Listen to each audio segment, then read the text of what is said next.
Okay, good afternoon everyone and welcome to this meeting of the Mayoral Combined Authority Overview and Scrutiny Committee. Can I welcome members here, and can I especially extend a welcome to Councillor Joshua Bacon, who joins us for the first time from Rotherham, and it's good to see you here.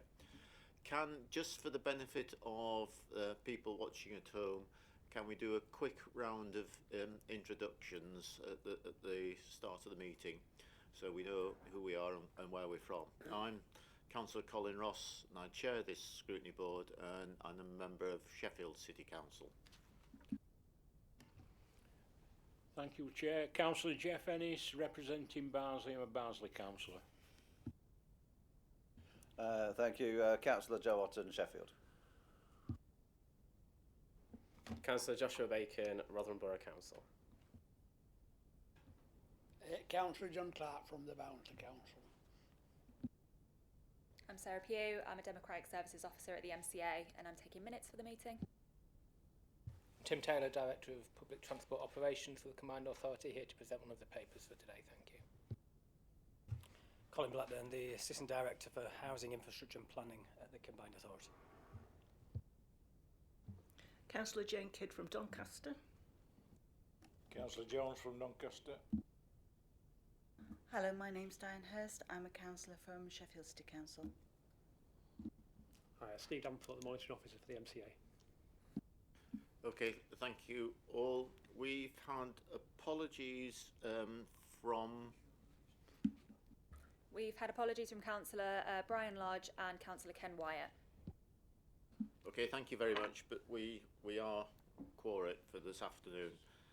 Item 2 is urgent items and announcements. I just want to make one announcement that I've attended a couple of meetings now as chair of the Scrutiny Committee with chairs of the other mayoral combined authorities, scrutiny committees, to share common concerns. One of the issues that was raised about was having quorate meetings, and I was very pleased to report that we have solved that problem, and for the last, and I can say now the last 3 years, I think we've been quorate at every meeting. It's not the case from all authorities. But there were a number of common concerns. Another one was about the engagement of the public and getting the public engaged in the meetings, and that is, I know that's something that we've thought about and addressed in the past.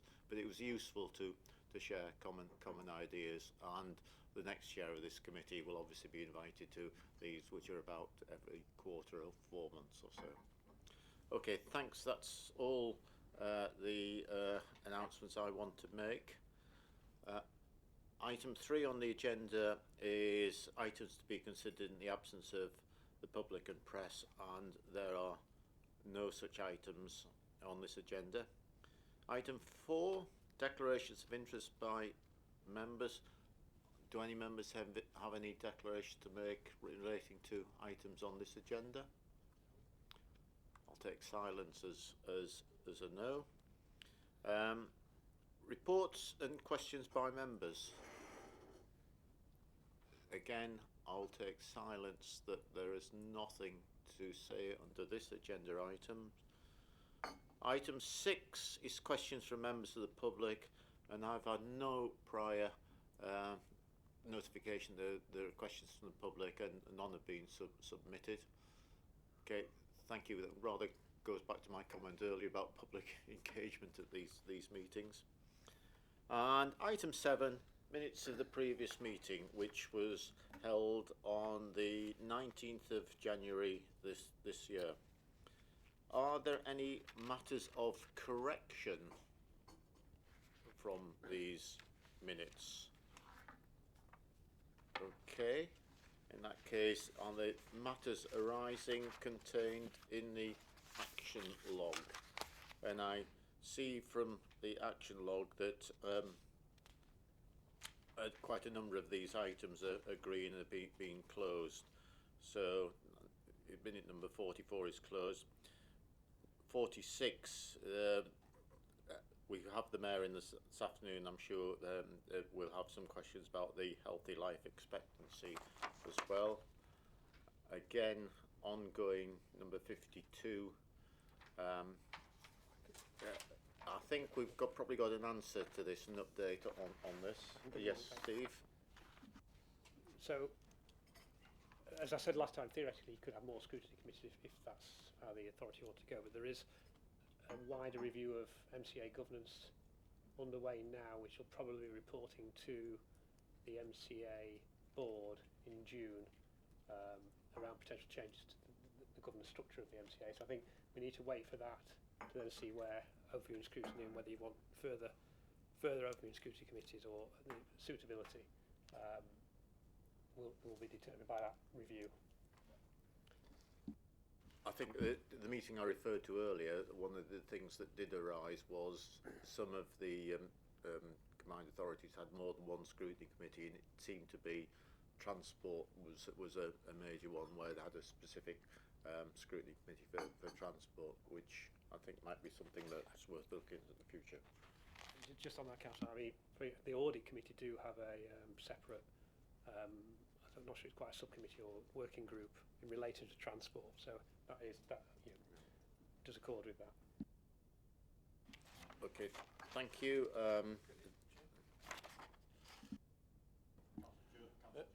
Does a working party have the same governance level as the scrutiny committee? Sorry, Councillor, you mean the audit committee? Yeah. Transport? No, I think it's a subgroup of, and then reports into the main meeting. Just to clarify, yes, it's advisory only to the audit committee. Okay, thank you, but it's clearly something in the governance review that we need to look at clearly. We've got a number of then closed items, and renewal fund will be coming up later. That's items 57, and I think that's most of the things completed apart from standing items. There's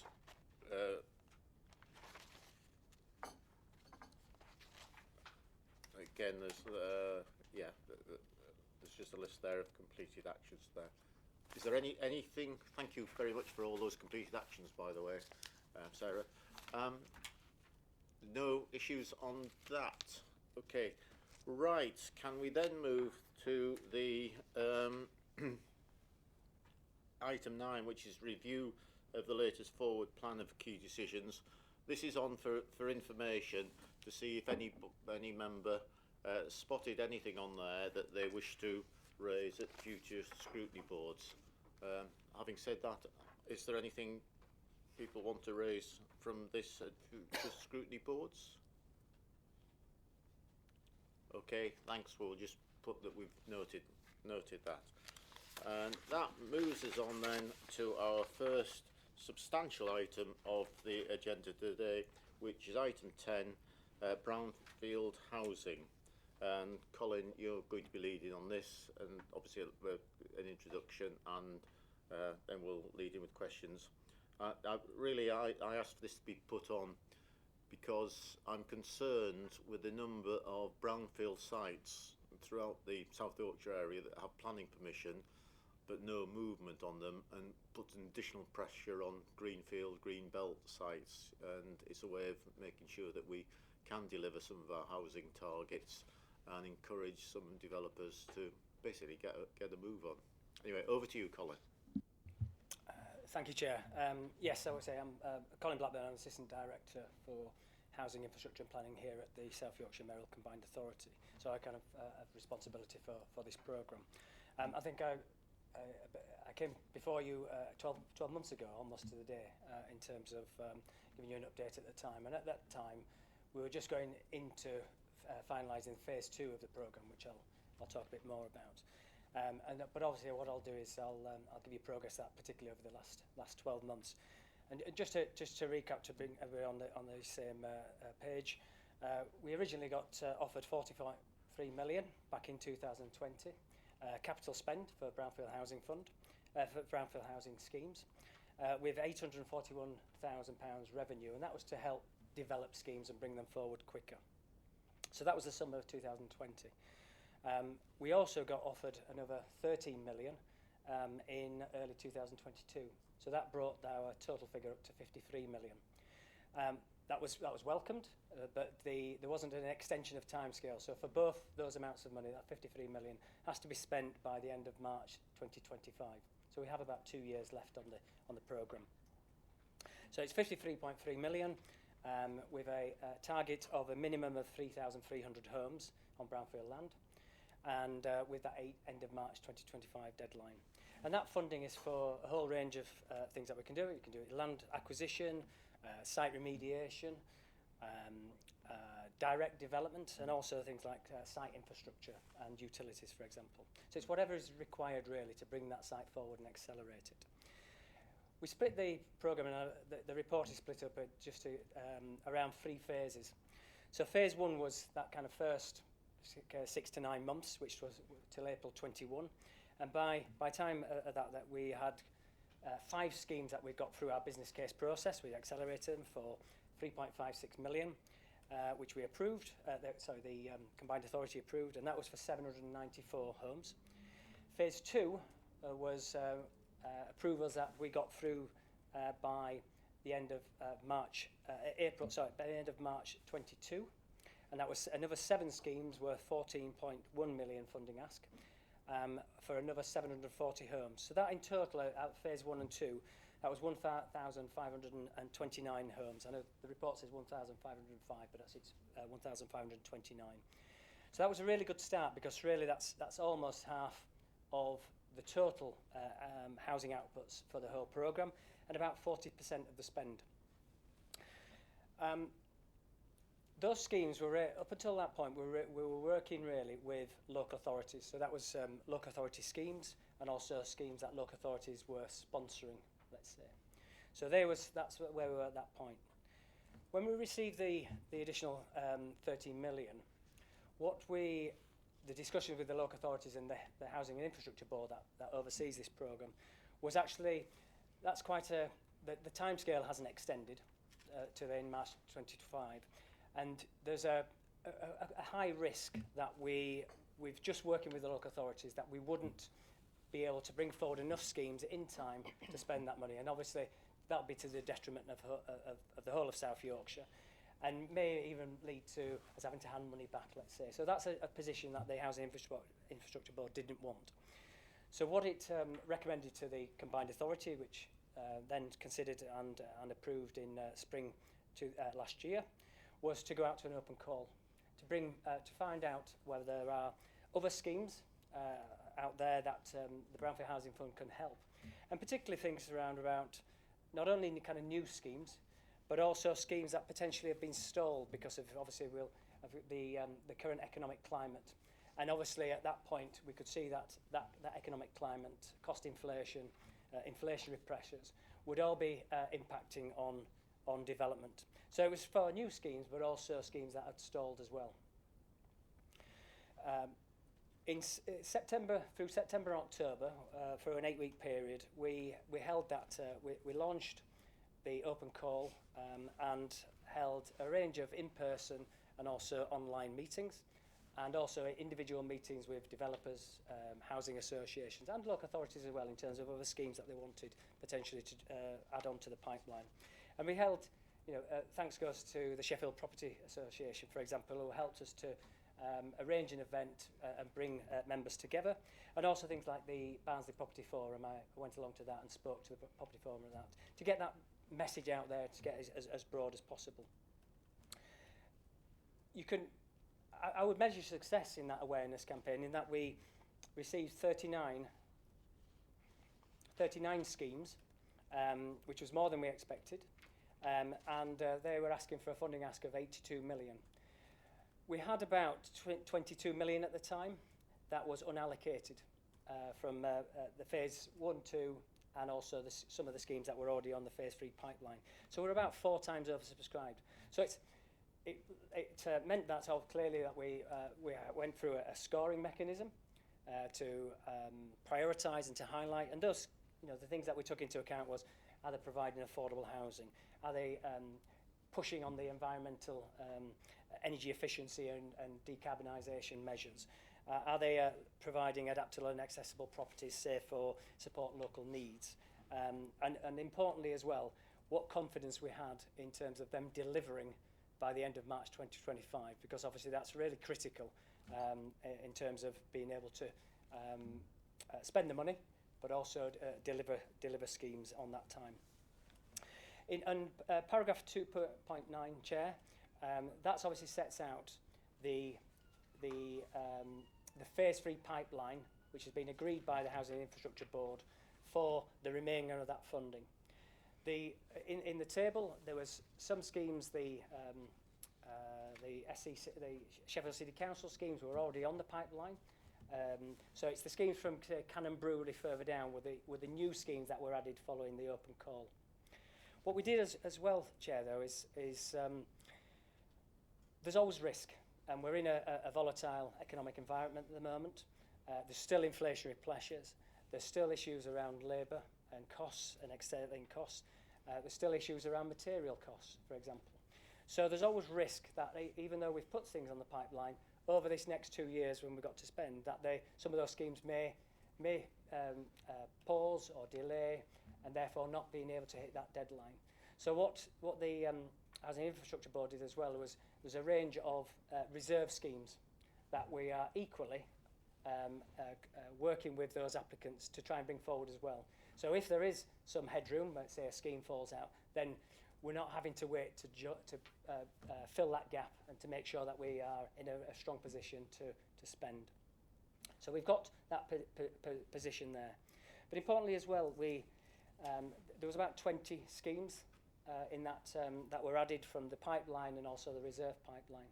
And so there was around about another 20 schemes that we couldn't fund. The majority of them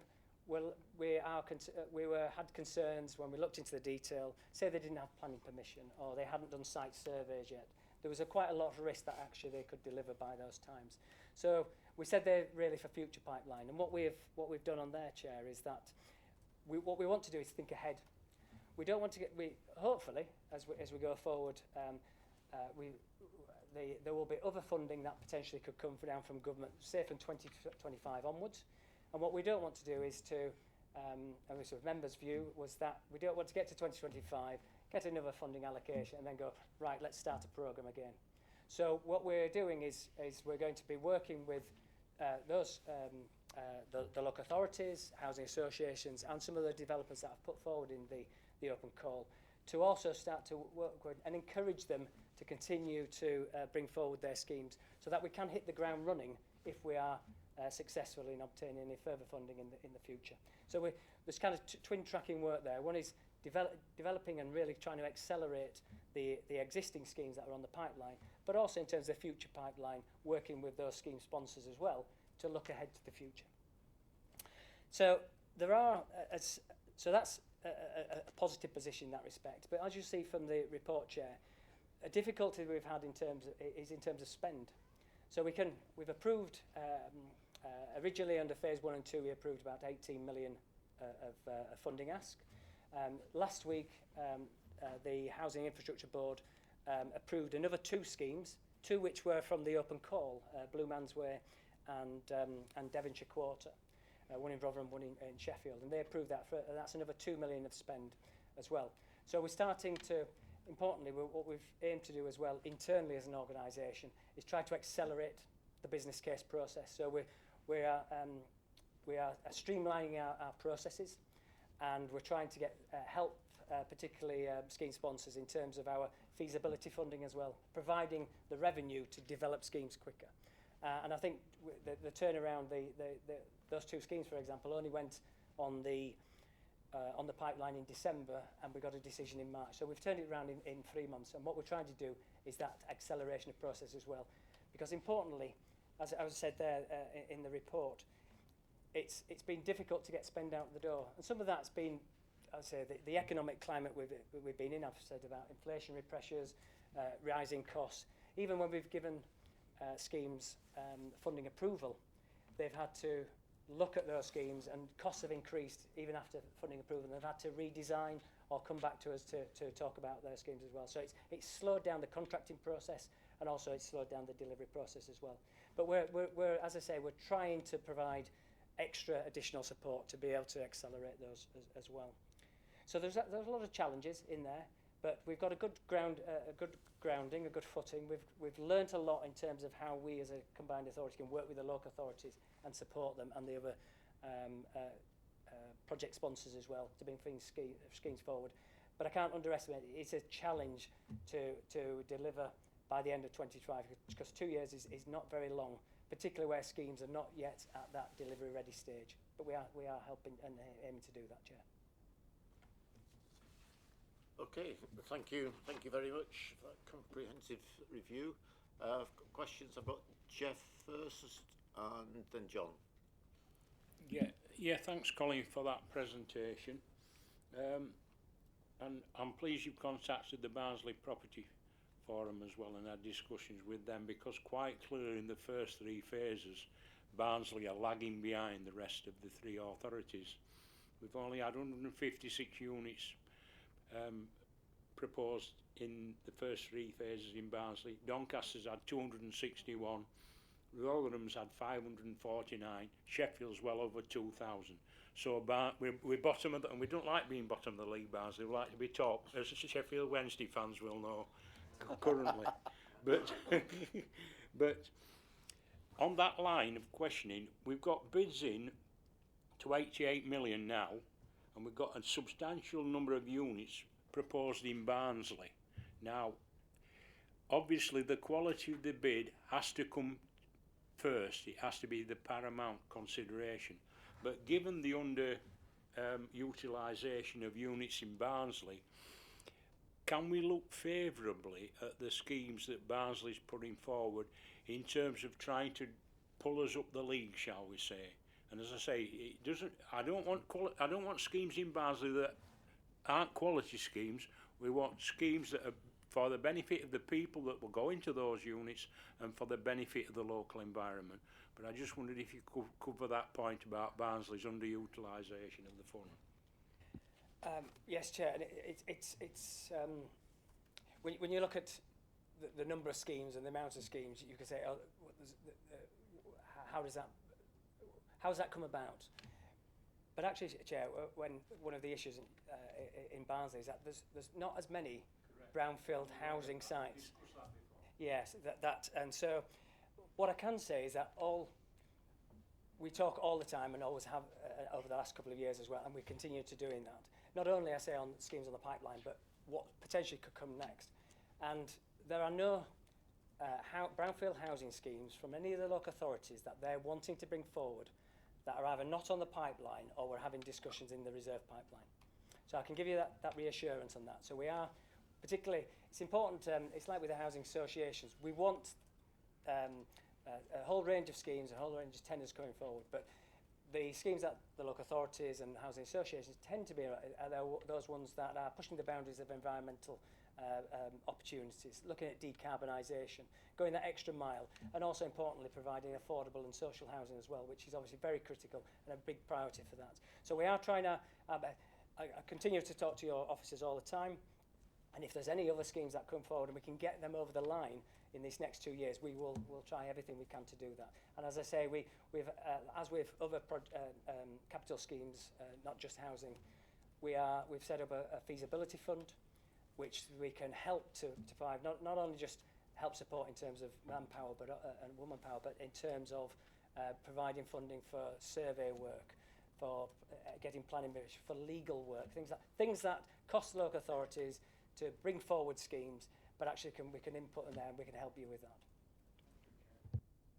Okay, thank you. I've got John and then Dianne and then Alan. Okay. Thank you, Colin, for the report. Councillor Ennis has practically asked my question, but you know the people that are sitting on Bidding Brownfield. for Barnsley, I'm not sure it'll go down well. We're just hoping Colin Blackburn isn't a Sheffield Wednesday fan. Yeah. You know the people that are sitting on land and they've sat on it for a long time and nothing's happened. What can we do to progress that? I'm only talking about Barnsley now. What can we do to progress so that there is some movement? Yeah, I think this is I think some people refer to it as land banking. And certainly as you go into a more difficult economic times, where landowners may have bought land at a higher price, they're reluctant to move forward because obviously they may be developing at a loss, for example. So it's always a difficult situation. There are the biggest.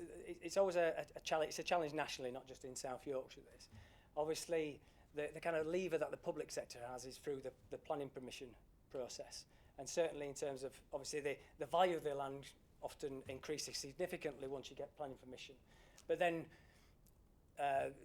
For many reasons, it's not necessarily just land banking, but for many reasons, some sites don't come forward. And obviously, that with planning permission, you have a 3-year time scale, and that's a lever that you have. One lever that's, I say, one of the things that for this process is obviously we've got funding as well, and local authorities have funding as well. Homes England that we work very closely with to co-invest on a lot of these schemes as well. We can work with developers. We can look at what their issues are. It's often not money either. It's not finance. It's other issues.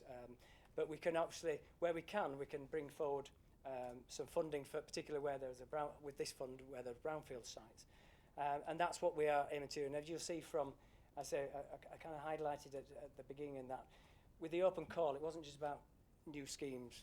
It's about those schemes that potentially may be stalled as well because of the economic climate. So where there's schemes that maybe a developer go right, we're going to come off site and go there. Then by providing some support because of the schemes may have been very marginal, and then with the tight economic inflationary pressures, for example, it becomes unviable, then that scheme wouldn't go ahead without our support. And we have schemes like that within the Brownfield Housing Fund that we're aiming to do. So unfortunately, the biggest, I would say the two kind of biggest levers we have is the planning permission route, but also then the kind of supporting routes and working with, and I know talking to your local authority, your officers continually, they're continually talking to landowners, they're continually talking to developers, say how can we help you, how can we support you, where there's maybe they want to move to another premise, which then releases a brownfield site for something else, then they're doing it. So there's a lot of activity in there, but in terms of new elements, these take time because there's a lot of legal issues involved, there's a lot of finances involved, and there. But they're the kind of measures that we've got at this moment. So we'll continue to do that, Chair. Okay, just come back then. I know one particular site where it was Brownfield. Do you know where Tesco's is on Woolmer Lane at Barnsley? No. There's a big site where there were brickworks and other things, and they've cleared it all off. But when I've been making inquiries about it, they seem to be just sitting on the land. And it is you know what I mean, don't you, Jeff? Yeah, of course I do. It's a massive piece of land, and I just can't understand why they're just sitting on it. But unless you, like you say, it could be because of monetary value and all that. But it is one site that it's quite interesting to see what's going to happen to it.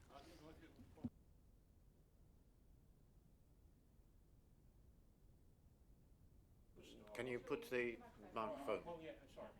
Sorry, I'm just saying to Colin, I don't know whether it would qualify for Brownfield Housing funding because it was a previous Tesco supermarket on the outskirts of Barnsley.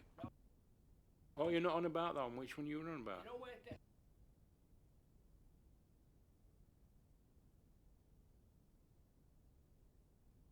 they've cleared it all off and they've planted some shrubs and things, but it just seems quite a waste of land, what could be developed.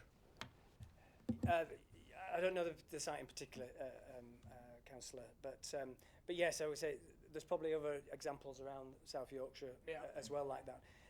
Big sites are very, by their very nature, they're going to be very complex. They will take a lot of understanding. If you've got a big site, you've got to make sure you understand what's under the ground, for example, for the whole of the site. Then there are issues around, what's it's allocated in a plan. If it's been had development on before, like a brickworks, it's likely to be brownfield, although that's not necessarily the whole site may be brownfield, but that'll have to be looked at in more detail.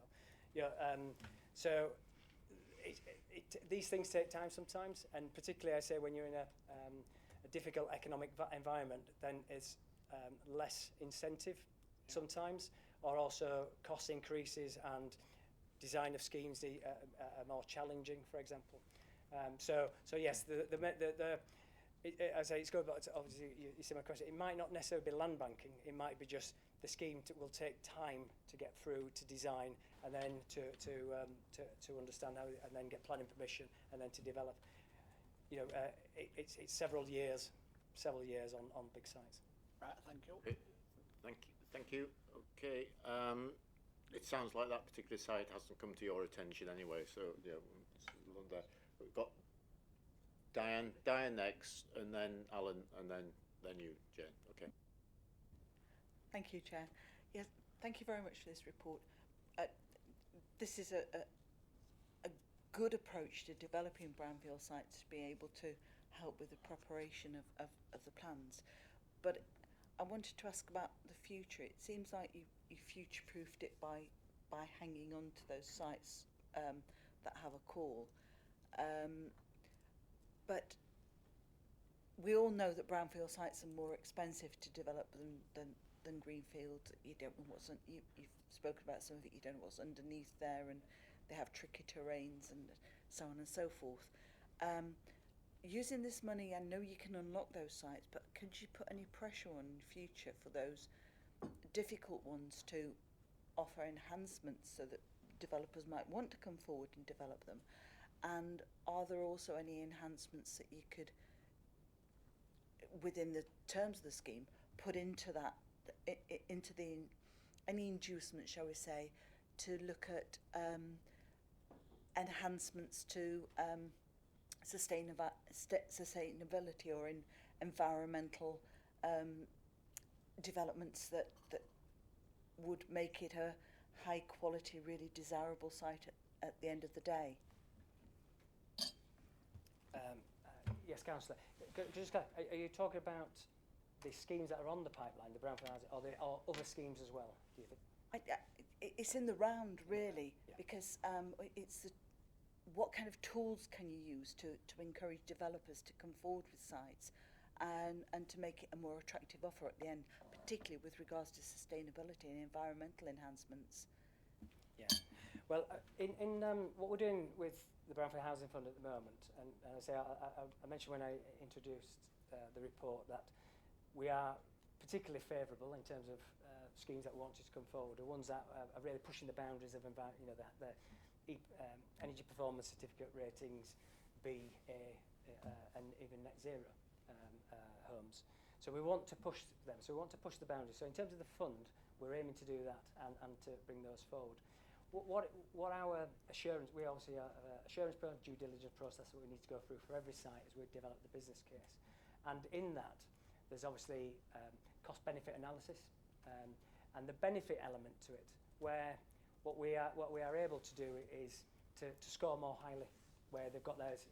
So we're incentivising schemes to come forward, because one of the requirements of the fund that we got from, this came with some strings attached, like I said, in terms of a minimum 3,300 homes, but it also came with a benefit cost ratio of 1 or above, and that's really in terms of value for money reference. So all our schemes that we fund has to be above a BCR of 1, and all of them have been in there. But what that allows us to do, on some schemes, for example, we may have had, they've put in a scheme proposal and they're saying we're doing a few affordable homes, or we're going to just do EPC rating C, for example. And when it goes through the assurance process, it may come out and say, well, actually that's below BCR of 1, so we can't fund it. So that has enabled us to go back to them and say, well, actually, if you enhance, say, more affordable housing, or enhance the environment, then we'll put it back through the economic appraisal, and then it'll come up higher. So we've been able to influence schemes in that way, and that's obviously what we're, as a public sector, what we're trying to drive that improvement, enhancement, and hopefully then it becomes more of a norm. Well, that's what Homes England, ourselves, local authorities, housing associations are delivering. So that's what the people, future residents will and purchasers will want to demand, for example, and as well. So we've been trying to do that. I would say in terms of other schemes that are not on our radar, some schemes are not on our radar at the moment. So the example you mentioned there, for example, if that's allocated in a local plan or going to be allocated for housing, then that's potentially a scheme that I want to have a conversation with the local authority about. Is this something, if it's a huge scheme to give a lot of new homes, particularly then when you've got larger schemes, you've got a better opportunity to provide more affordable housing, more leisure facilities through Section 106 agreements, even contributions to infrastructure in the area, for example. So those larger schemes offer you those opportunities to get greater benefits as well. We'll have those conversations, see how we can help to fund them. Maybe not. We can't fund them in the current programme to end of March 2025, but as I say, it may be that there's a key scheme for the next programme, and I think that's to say it's important that we do prepare for that next programme, and we lobby government to make sure that we get another devolution deal with some brownfield housing funding coming after that as well. Okay, thank you. Alan next, then Jane. Thank you, Chair. Do you know how many greenfield sites are banked in, such as Barnsley? We talked about that. But we just talked about brownfield sites. How many greenfield sites are banked? Do we know that situation in every authority? That would surely open up opportunities for approaching some of these developers to actually incentivise those developers, even though it's greenfield site. It should be, if it's a greenfield site and it's banked, it should be within a local plan. So do you know exactly how many of those developers have applied and are in that situation on bank sites? The answer I don't know, Chair. Councillor. If there were greenfield sites, it's not something that we could fund for this programme. Let me go back a bit. Let's take the local plan. The local plan is acted in the authorities, and the local plan virtually tells you where that's going to happen. It's earmarked. So I would have thought there would have been, from your point of view, I would have thought if you're going to be proactive in looking at doing something to increase the development of houses, is to look at those sites and really go to the point of saying, is this something that you need assistance with? We seem to be looking at brownfield all the time, and yet greenfield's there with an opportunity. Yeah, just to be absolutely clear, this funding is specifically for brownfield sites to release those. So, looking at development on land banking greenfield is outside this scheme. Right. It couldn't be applied to this scheme, which is why Colin has no knowledge of those. That's a different thing. How many of these schemes are considered to inform net zero and carbon neutral? He talked about it, and he talked about the cost ratio. That's one of the first things that we talked about when we had meetings about housing, and we talked about actually going on site. I would still like to go on site and see where you've spent public money on what you consider to be a good scheme, came within all the cost ratios, and has been a benefit to, or will be a future benefit, because of the fact that we looked at the actual carbon neutral and arrangements in that. We were told, and I've had no more about it, we were told that there was a company that was going to set up looking at prefabricated buildings. To me, that's something that we should be concentrating on quite a lot. And how much has been done on the heirs of Barnsley, which was noted. I mean, surely the council are communicating with your department on some of these particular areas about that being developed. On that last point, Councillor, yes, I'm sure that within the local authority, the officers know what's having, got an idea what's having that site, are talking with the landowners, and if there's a developer involved with that. And as I say, following this meeting, I'll speak to the officers about that and see whether that is something that it may or may not. If it's a brownfield housing site, if it's allocated for housing, then it could potentially come forward and might be something for the longer term pipeline. If it's not, then it won't be applicable to this. What I'd say is one thing we have done, Councillor, is we said right from the beginning of the programme that there will be a minimum environmental standard of energy performance certificate rating C. So all schemes that come forward have to be C or above. What we are finding is more recently we're getting Bs and As. So by doing that, by setting a kind of a minimum standard, actually schemes are now coming forward at a higher environment. So we're driving that forward, and I say what we ought to do.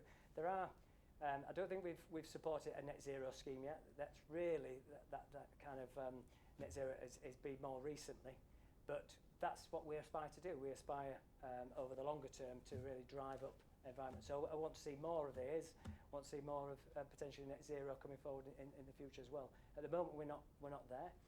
The key issue about that is, for every grade that you go up, let's say, there is a cost to that, and so that's when you've got an individual cost per unit of a home, then that potentially could put that beyond the viability, even with our funding to do that as well. So every case needs to be looked at on its own merits, and we talk about every case on its own merits as well, and we try to push as far as we can to get the best environmental standards within homes.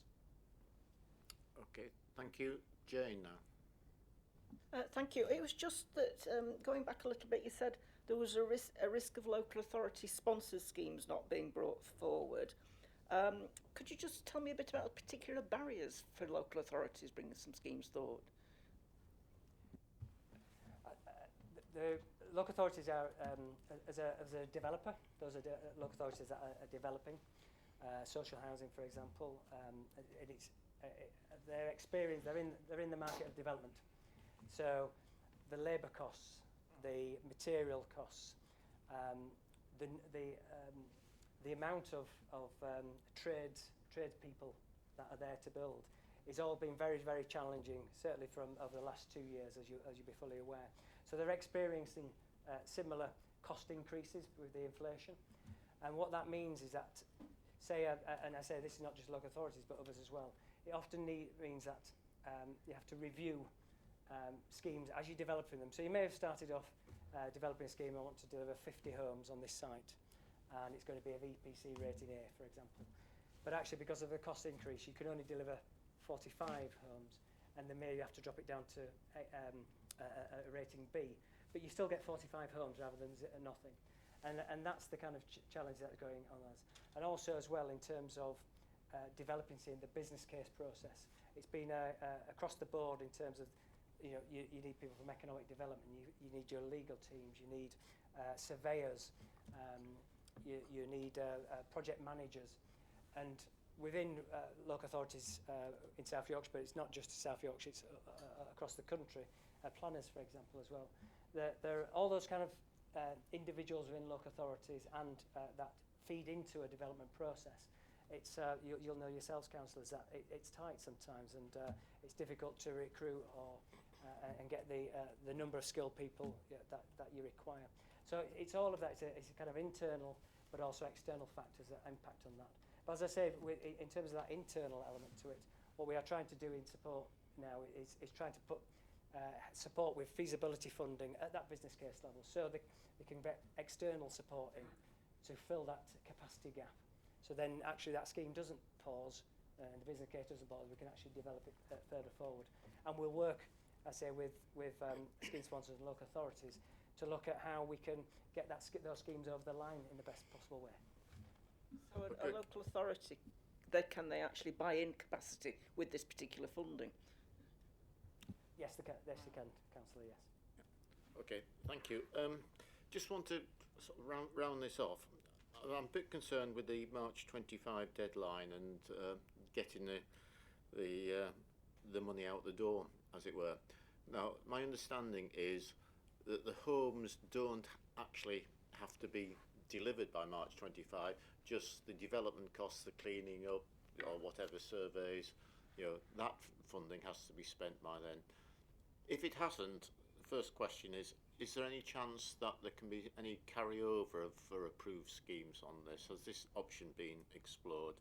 And my second question is, actually, of all the schemes in phase 1, 2 and 3, presumably mainly phase 1 and 2, how many actually units have been completed by this stage?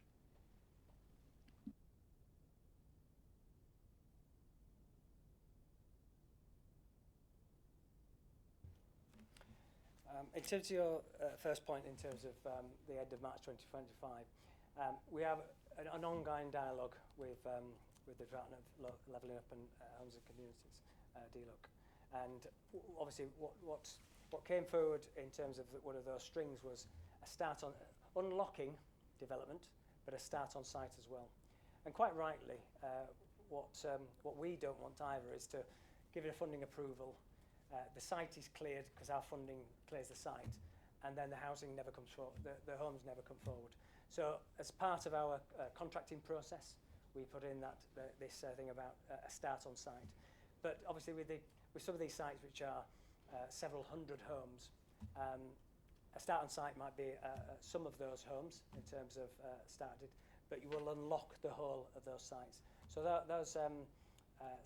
and that's an important thing. So some of these sites will take 5, maybe some of the larger ones 10 years to roll out.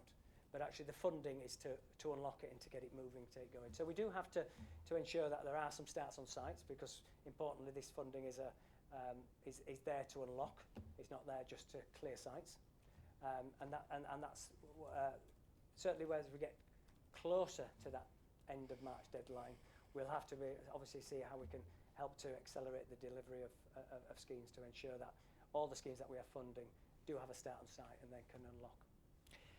On your second point about completed, this obviously is only been going for since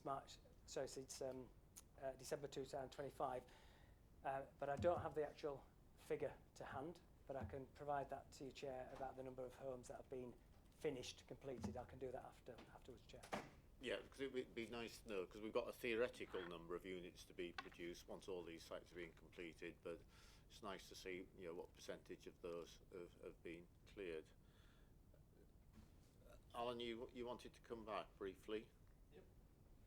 Thank you, Chair.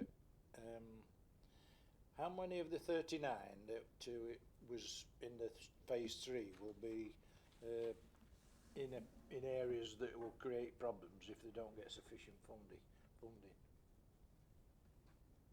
It's critical, that there's some flexibility on looking at increased costs for these programmes.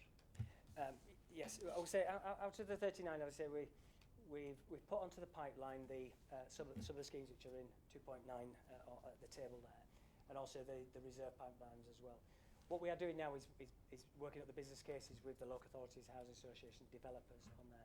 And so that process I was saying about going, how can we get these schemes over the line, and even with rising costs, it might be that a unit has to drop or something like that, or they may not be able to deliver to as higher environmental standards as perhaps 6 months ago we wanted to. But we are trying to push with those there. So the schemes are across the whole of South Yorkshire, and so we've got a good breadth of there. Some are in city centres and town centres, others are in more secondary settlements and market towns, for example, and others are maybe on the edge of towns as well. So we try and get obviously to bring forward them as quickly as possible and in a way that they can break forward. What we don't want, we don't want the schemes to drop off the pipeline. We don't want those schemes to drop off the pipeline, but some may, if the cost increases and the viability just gets too great that we can't actually justify it in value for money terms for the public purse. Okay, thank you. My final question really on this is, and in your opinion, has this scheme been successful in unlocking a number of potential sites that wouldn't have been brought forward for development? In other words, is the money being well spent? The answer to that is yes, Chair. I think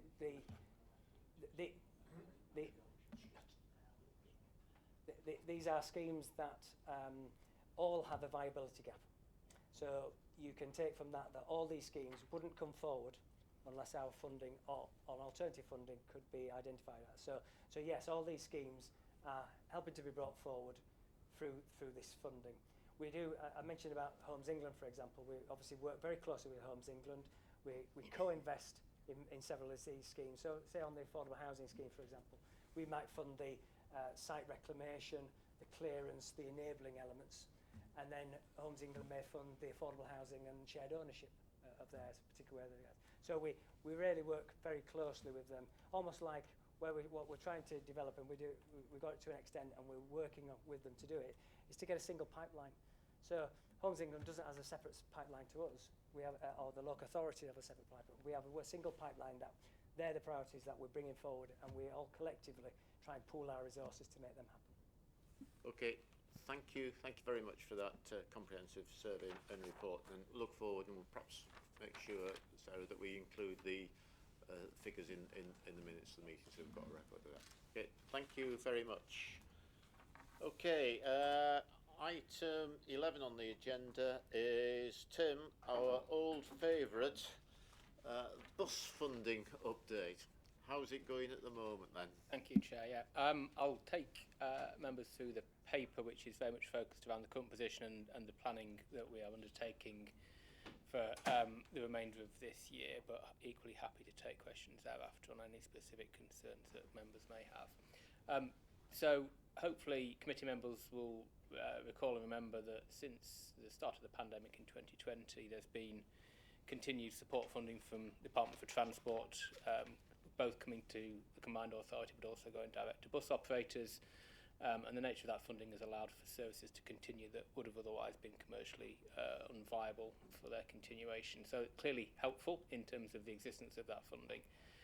However, the very nature of that funding has been short-term in its duration, typically between 3 and 6 months, and we've received very frequently very late confirmation of the extension of that funding by the department. So we've been surviving really on 3 to 6 month continuations of funding in place, which certainly hasn't allowed for either ourselves or for local bus operators to do any meaningful planning beyond the kind of confirmed funding horizon that's in place at the time.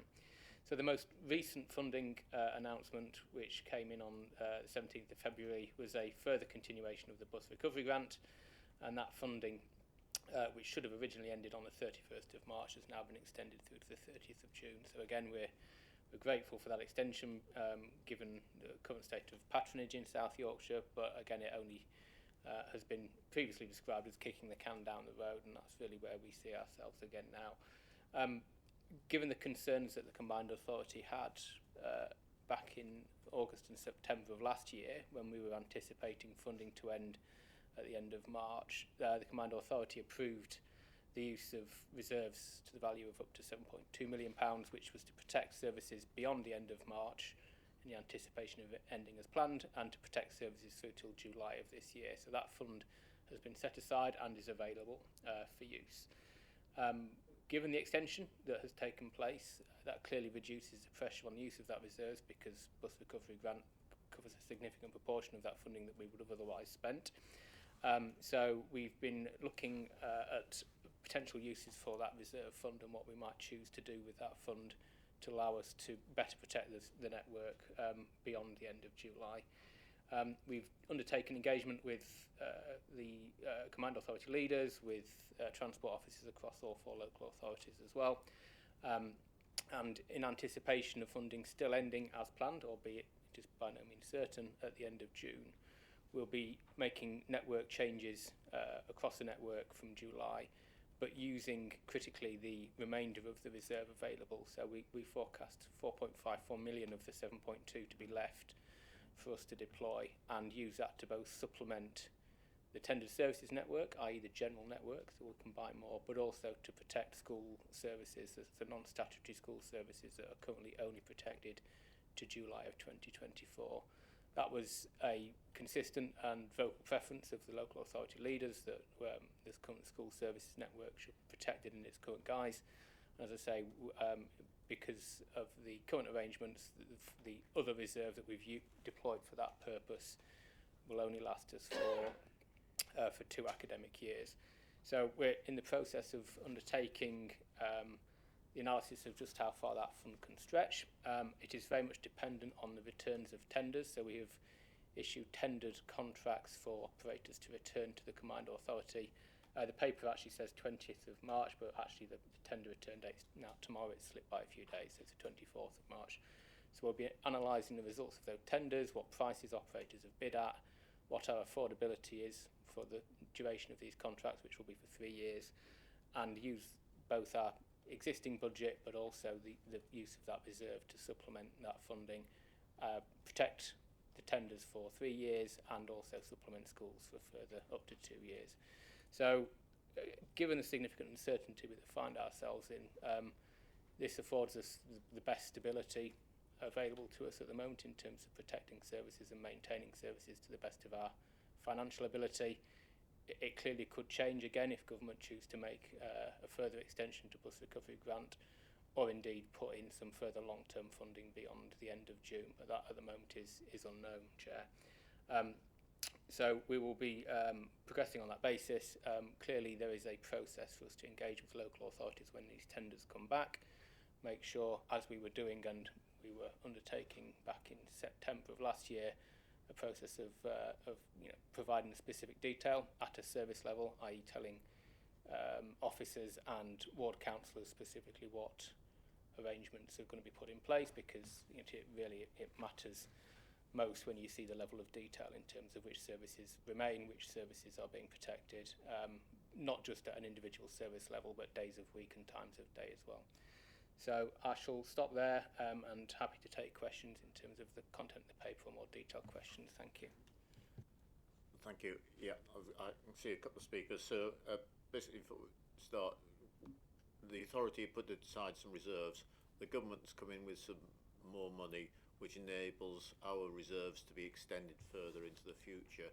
And you remember at our last scrutiny board, we were specifically focusing on protection of the school network beyond the end of the next academic year, and that's in your responses has clearly been taken on board and will be protected. Okay. That's correct, Chair. We anticipate the reserve can make schools last for a further 2 academic years, so instead of through till July of 2024, it'll be July of 2026. Okay, and hopefully something will have happened by then to make things there. Well, okay, just on that point, Chair, I mean, what that does is allow us to better plan for our financial medium-term strategy in terms of making that cost more sustainable. Okay, fine. I've got Joe first, and then Jay. Yeah, thank you, Chair. Thank you for this report. It's just on the idea of offering tenders for 3 years. 3 years into the future. I mean, I'm aware that the authority is on the path towards a franchising system. Does this mean that is at least 3 years away, or will it be possible to bring that in and convert tendered services to franchise services during the duration of the tender? The intent is to commit to 3 years. We can terminate these contracts early if we choose to do so. It's very much dependent on the outcome of the franchising assessment, which is, as you know, is underway now. Doing anything in the shorter term gives operators less stability and less ability to plan their resources, finances, and network more generally. So typically pre-COVID we issued 3-year contracts, and that certainly works. But were we to find ourselves in a position where we've both made a decision on franchising in a positive sense, and that we can accelerate that process through to actually delivering a network inside that 3 years, and clearly we would look at the nature of those contracts and choose to deal with them as appropriate. But even from the point of making a decision around a franchising network, there's clearly significant work to do before you actually have a franchise system in full operation. I mean, yeah, can I take from that you don't think 3 years is likely as a timescale to get franchise gone anyway?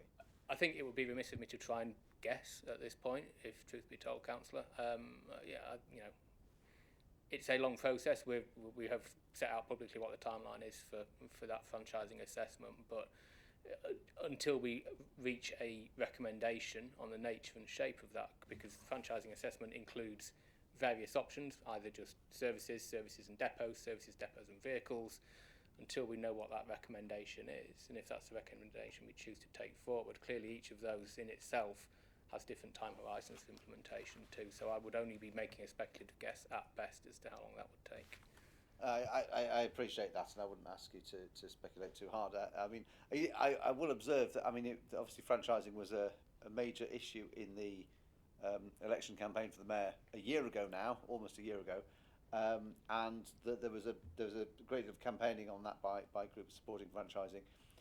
One of which I remember had offered us a time scale by which it could be done, or they believed it could be done, if certain steps were taken, and it was within the term, certainly easily within the term of office of one mayoral cycle. So I'm slightly disappointed that 3 years is not something that we can say we can really do it by. So I hope this hasn't been allowed to slip. And just to re-emphasise the point, the duration of these contracts is in themselves is by no means a predetermination of the time taken to do a franchise. It is purely a contract arrangement that is typical and usual for services of this nature. And as I say, if we choose to terminate those contracts early, we could terminate them within a year. That's there is no issue in doing that. Thank you, Jane. Next. Thank you. You may have just covered this. It was just that you refer to making fundamental decisions sooner rather than later. Is that a sort of reference to franchising? That sort of, or could you give me an example of other decisions that need to be made? That's more about the financial envelope in which we need to operate, as opposed to whether or not we go down a franchising arrangement. I think what we really need to do is to set out a stable network. As I said in my opening remarks, we've lived on a planning horizon of between 3 and 6 months at best now for almost 3 years, which is does nothing to serve the stability of the bus network, both for operators, as I say, in terms of their planning, but also as a combined authority in terms of us wanting a stable bus network. And that ultimately manifests itself in the impact of the passenger in services coming and going, as I'm sure all committee members will have observed in their own area.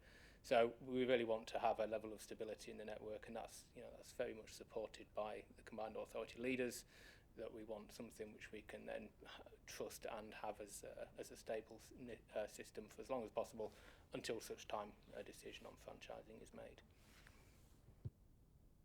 Okay, thank you. I've got John next. I might have missed it, Tim, but patronage on buses now throughout South Yorkshire, it had dropped dramatically during COVID. Has that now improved? It has indeed, Councillor. We're at last record 79% of pre-COVID averages. However, that does vary from local authority to local authority. So in terms of rank order, both Sheffield and Rotherham are at low 70%. Barnsley is mid to late 70s. Doncaster is outperforming all other three areas in terms of patronage recovery. Probably more of a reflection on the nature of the local economy and the nature of local work undertaken in Doncaster relative to places like Sheffield, but by no means not the only factor. So that's that's very much at a total level.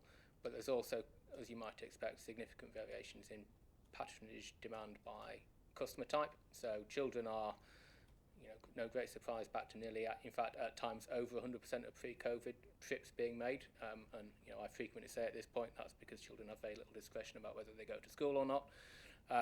However, elderly passengers and disabled passengers are steadfastly stuck at about 65% of pre-COVID numbers. So, and that has seen no signs of growth at all in the last 8 to 10 months. So we don't expect elderly trips to recover any, if at all, or any significant growth in that area. And fare pay sits somewhere between those two numbers. I went to a meeting, I don't know whether it were here or not, Tim, but the take-up of bus passers. There were a lot of people, elderly people, who hadn't took that concession up. Do you know what the figures are at all?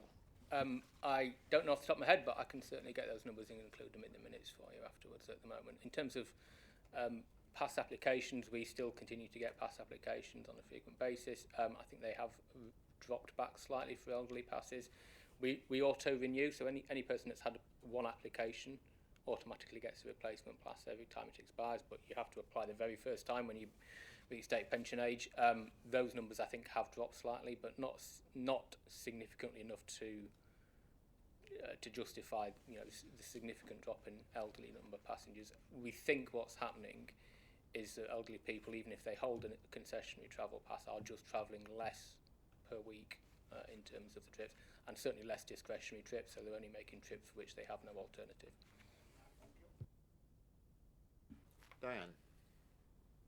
Thank you, Chair. Just going on from the point you just made about passenger levels not reaching pre-COVID thresholds, do you think in any way, I mean, Sheffield was heading that in lagging behind on recovery. Do you think that in any way reflects the cuts to the bus services that were made? i.e. passengers aren't travelling because the buses simply aren't, the services simply aren't there anymore? There clearly has to be an element of that. The service is less attractive, therefore less people feel inclined to use it. There's clearly a shift in terms of working patterns, which are just predicating people using buses less. If people work from home more frequently, very simplistically, if you're used to work 5 days a week in the office, you're only working 3, that's 20% of your trips gone, 40% of your trips gone, with immediate effect. But however, I think, if an operator to answer the question, they would answer it slightly differently. The levels of service reduction that have taken place relative to the number of passengers that have taken place, they are still providing, there's still enough passengers to justify that, and in fact they are having more people use fewer buses relative, so the number of boardings are higher. Buses are generally busier when they do travel. That clearly isn't great for passenger, because instead of waiting 50 minutes, you might be waiting half an hour per service, and the bus you do get on is busier. But from a bus economics point of view, that's good from an operator's perspective, because it's costing them less and they're still getting, as many people using, or only slightly fewer less people using it. So it depends on the perspective in which you take, Councillor. Just as a follow-on from that, and I think it'll be the final question, is a number of the incentive schemes with the £2 passes and various things. Is there any evidence that actually that has increased the numbers, or is it just people who are already paying for the fares are being subsidised? Because the idea is to increase the bus passenger, and I just wonder whether people are just taking advantage who would have been paying more for the bus passes. It's a mixed picture, if truth be told, Chair. We are seeing some evidence of growth, people making more discretionary trips with the existence of the fare cap. However, particularly the fare cap that we funded directly ourselves pre-Christmas, because it was the first Christmas period for a number of years without any COVID restrictions, unpicking that from people wanting to travel more, as through obvious reasons, from the implications of the existence of the fare cap is difficult. Having said that, we are committed to undertake a full evaluation of the scheme, both our scheme and the national scheme, when it comes to an end. We've now received the evaluation criteria from DfT in terms of their means of measurement and evaluation, so we will mirror our evaluation process to that of central government. Other parts of the country are seeing fare growth, particularly on longer routes, so where you're seeing routes that clearly travel longer and therefore would normally attract a much higher fare. And that equally applies to parts of our region, particularly where we've got people travelling in from Derbyshire and the Peak District, for example. That's clearly attracting some level of growth, because the level of discount that people are facing in those instances is fairly significant. We're seeing some abstraction from period products, so people that used to buy a day ticket or a week ticket are shifting and buying 2 singles or multiples of singles throughout the week, because that works out cheaper for them based on their travel habits. But again, that's a good thing, because those individuals are saving money, and this is both a patronage growth activity as much as a cost of living exercise as well for us and for central government. we've also extended the fare cap on tram, so that's, or we're in the process of extending the fare cap on tram, and that will run concurrent with the current DFT scheme as well from April through till June now as well. So we're hopeful, and that again is we are seeing good growth on tram, both in terms of general use but existence of that. We've had the highest single day in the last 3 years in the last week on tram in terms of daily trips. We had 31,000 trips in a single day on tram very recently. Okay, thank you for that. You know from previous sessions of this scrutiny board that we were very keen that where we're spending lots amount of public money, that it is evaluated properly, because we have suspicions that some schemes didn't actually do what they were set out to do, and it's important that we do that. So can I suggest, Chair, that we bring the evaluation report back to this? I can't give you a precise date yet, but when it's written, I think I suggest that comes back here. And can I request that you bring the evaluation report back to a future? Was the next words that were going to be come out of my mouth there. Okay, thank you very much. Now, the recommendations for this are that we note the recent funding extension bus recovery, acknowledge the expected reduction pressure on the use of combined authority reserves as funding announced, and recognise the complexity and uncertainty of the future funding landscape compounded by the late decisions which you've alluded to by the government department. We agreed those recommendations. And can I just sort of backtrack, because we didn't agree the recommendations of the previous report, which was just to note it. I'm assuming we've just noted the recommendations of that. Right. Okay. Thank you very much. Thanks for that. Final item on the agenda is mayoral scrutiny. Oliver, are you, as in previous, wanting to give a short introduction, if you like, and then we've got some topics we'd like to cover. Thank you, Chair. I'd rather just kind of leave as much time as possible for you guys to kind of ask me questions, so happy to just hand all over the time all over to you guys. Okay, right. Well, the areas we thought we'd cover and try and group the questions together are where we are with Doncaster Airport, the finance and the budget, recent national budget, what effect it's had, health inequalities. But let's start with one of the things that we have some power about is training, apprenticeships and skills, and how actually we can encourage some of the untapped parts of the labour force into the market. And Jane, I think, has got some questions on this. Thank you. Yeah, my question was, what are you doing to release untapped workforce resources across the region, people with barriers to employment, but also enabling support and supporting employers to take on and retain disabled people, people with long-term health conditions and other barriers? Thank you. Yeah, thank you for the question. Look, I think it's a really good question, actually, and a very important question. And the honest truth is, and I will be completely frank, I don't think we're doing enough to support those people back into the labour market and address the skills gap in those communities in particular.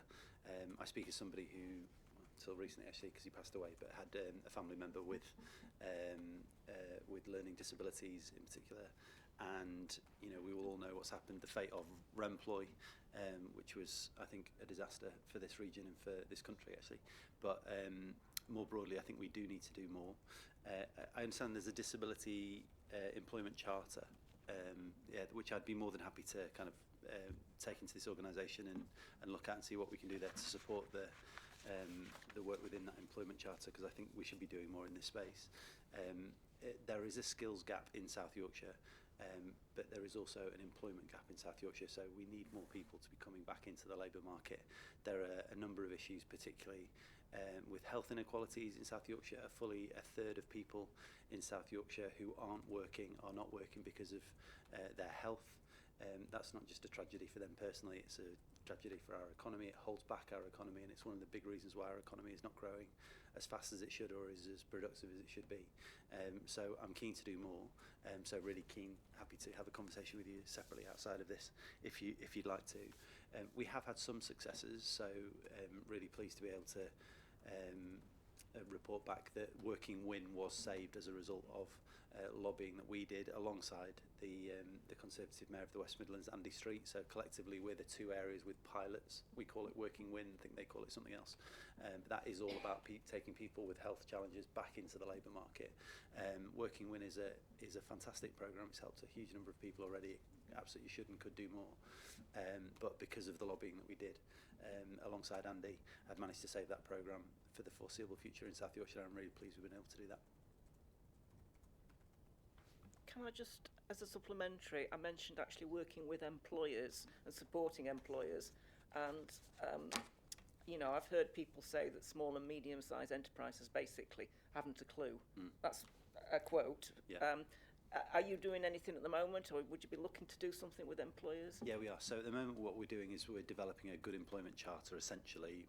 I forget what we call it now, Better Business Charter. It's had about 3 different names in the time that I've been here. So we're kind of working on that internally. That will include, obviously, kind of a focus on small to medium-sized businesses, which are 90% of our businesses in South Yorkshire, and in places like Doncaster even more than that. So we absolutely will be working with businesses across the region in order to support them to be able to do these things better. And an important part of that is how do they work with the harder to reach bits of our community. So yes, that's what we're doing. Chair, maybe I just ought to declare an interest that I work for a disability voluntary organisation as well as being a councillor. Okay, yeah, I think we'll include that. Yeah. From my perspective, that makes it all the more important for us to have a conversation. So yeah, very keen to have that conversation with you. Okay, and on this particular topic, I mean, it's quite pertinent because in a previous report about releasing Brownfield, one of the stumbling blocks was actually not the funding, but actually the skills and the labour to do it. So there's all sorts of, as you alluded to, Oliver, it's holding back the economic development by just not having enough bodies, and we have these untapped labour resources. So if there's nothing on that topic in particular, it actually leads into, because you mentioned it in one of your replies, health inequalities. John, you wanted to open the question on this. Thank you, Oliver. A number of meetings ago, I raised the issue about health inequalities across South Yorkshire, and you did say that you set a person on to look at it. Both myself and Councillor Ennis attended an overview and scrutiny committee this week, and Barnsley were the highest rate for COVID deaths within South Yorkshire. Now, a lot of that will link to poverty,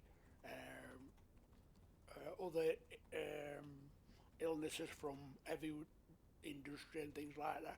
Could you give us an up-to-date position of where, I know it hasn't been long from last report, but could you give us an up-to-date position on what's happening with health inequalities, in particular? Yeah, really keen to, and actually it's the piece of work that I think I'm probably proudest of since I became mayor. So since becoming mayor, I've also taken on the role as chair of the Integrated Care Partnership. So I'm the only mayor in the country to have taken on that role. That gives me a significant ability to be able to shape and mould some of the strategies around health across the region. So as a result of that work, we this week have launched our Integrated Care Partnership strategy for the region.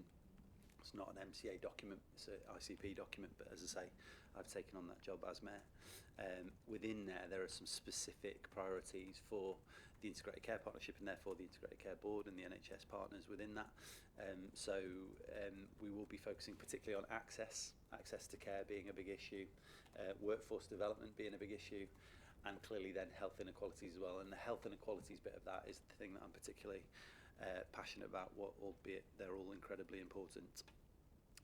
We're doing that work internally led by a gentleman called Stephen Pleasant, who is the former Chief Exec of Thameside Council. He's come to join us in order to be able to kind of help us lead that work. He's been doing some fantastic work, bringing in partners to help us look at some of the challenges that we face, not least the Health Equity Commission, I forgot what they're called, Sir Michael Marmot, who you may know, who's kind of the world leading expert on health inequalities and how we address some of those challenges. We've set up a commission ourselves, which is led by Professor Alan Walker, who's a professor of the Healthy Lifespan Institute at the University of Sheffield, and has been specifically tasked with bringing together a small group of experts in order to work out what our plan is for addressing health inequalities in South Yorkshire. And you know, I was clear, but equally the leaders of the local authorities have been clear, because that is a specific piece of work that's being done by the MCA rather than the ICP, that this can't be about admiring the problem, which is what I think we've been very good at previously in some of these strategies. This is about a delivery mechanism for changing how people experience access to health, how we help people get better. Part of that is things like active travel, for instance. That's part of the solution. Part of that is absolutely addressing those inequalities in specific parts of our community, particularly those parts of our community that are post-industrial in their nature. Barnsley being a good example, but there's loads of others across South Yorkshire in terms of specific bits of the community. So we're working on a lot of strands when it comes to the health inequalities work. We're also working with, since we last spoke, we've also been working with Bloomberg Philanthropies and Harvard University. I sent a team of 8 over to New York, including the chief exec of Barnsley Hospital, Sheena, who went over to New York, paid for, I might add, by Bloomberg Philanthropy. So we didn't pay for that; they paid for it.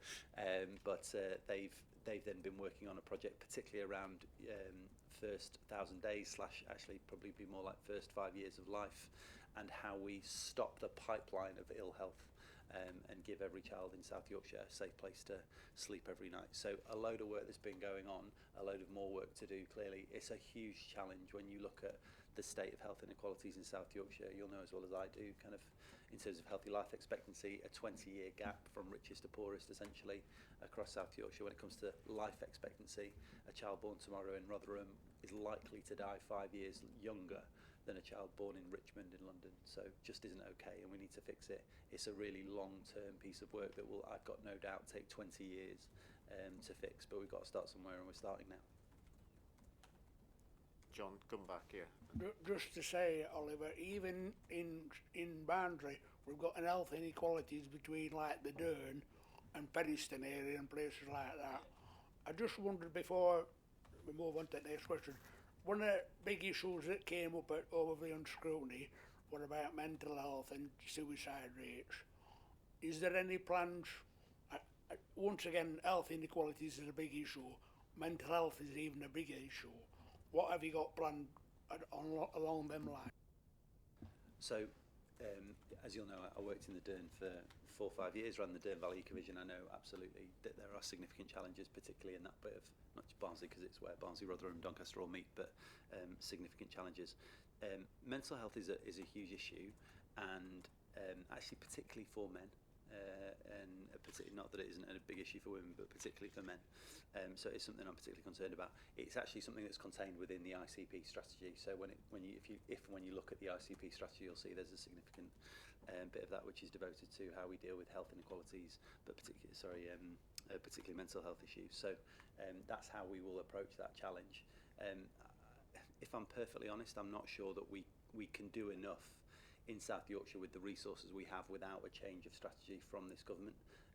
When it comes to things like, for instance, young people's mental health through things like CAM services, you'll know that there are significant backlogs across South Yorkshire and across the country in terms of access to mental health care. There are not enough mental health professionals to be able to support the need that we have. So it's a big problem. It's something I'm particularly worried about. We're doing what we can with the resources we have, but if I'm honest, I think we need a change of strategy from the government before we're able to do as much as you or I would like to be able to do. Just we'll pick up the points you're making, because it's pertinent to something I was working on earlier. It's about the long-term nature of this. There's no short-term fix, and it goes past decades, these health inequalities and many changes of governments of different complexions. And it's not just a case of throwing money at the areas, it's actually finding out what's most effective. I'm becoming more convinced that the early intervention and working with children and young people before they set their lifestyles in motion, your parents and families and so on. Because, for example, one of the biggest trackers for childhood obesity is looking at the parents. And so you need to look at the whole family and early interventions. Now, in your planning for the health inequalities, how much are you directing at this intervention in early years and family support? So, I mean, I completely agree with you for what it's worth, that this has to be a long-term plan, and that none of this is easy. And it's not as simple as simply finding some children and helping them to eat 5 fruit or veg a day, or move around a bit more, because there are systemic challenges that those children face, sometimes because of the families or the communities they're born into, sadly, sometimes just because of the nature of the region that we live in. So a good example would be, for instance, the clean air zone. I've been a defender of the clean air zone, and I remain quite a strong advocate for the clean air zone, because I know that the air pollution in South Yorkshire is essentially harming children. So if you live on one of the most polluted routes in this city in particular, then it's like being in a room where 10 cigarettes are being smoked, and you passively smoke those cigarettes as a child. I don't think that we can, in good faith, sit here as political leaders in our region and say that that's okay. Now, we can have a dispute and an argument about kind of whether it's the right approach or the wrong approach to bring that in. I think, personally, it is the right one. So that's why, because of those systemic challenges that kids and young people face just by being born in this region. In terms of what we're doing specifically, alongside things like supporting improvements to public transport so we can clean the air, as alongside things like, for instance, bringing in Ed Clancy to work on our active travel plan, and we're just about to recruit our active travel director as well. We've got this specific piece of work, as I say, that we're working on with Bloomberg and Harvard University, particularly focused on the first 5 years of life, and actually particularly the first 1,000 days. My background is working, you might remember, for Book Trust, the charity that particularly gave away books to children. Some of this is about actually just kind of engaging with some of the most hard to reach families, and it is a spectrum. When I ask for numbers, and we haven't got the specific numbers, but when I ask for numbers, a kind of back of the envelope calculation is that probably around 14,000 families-ish in South Yorkshire have a child under 5 that doesn't have a safe place to sleep at night.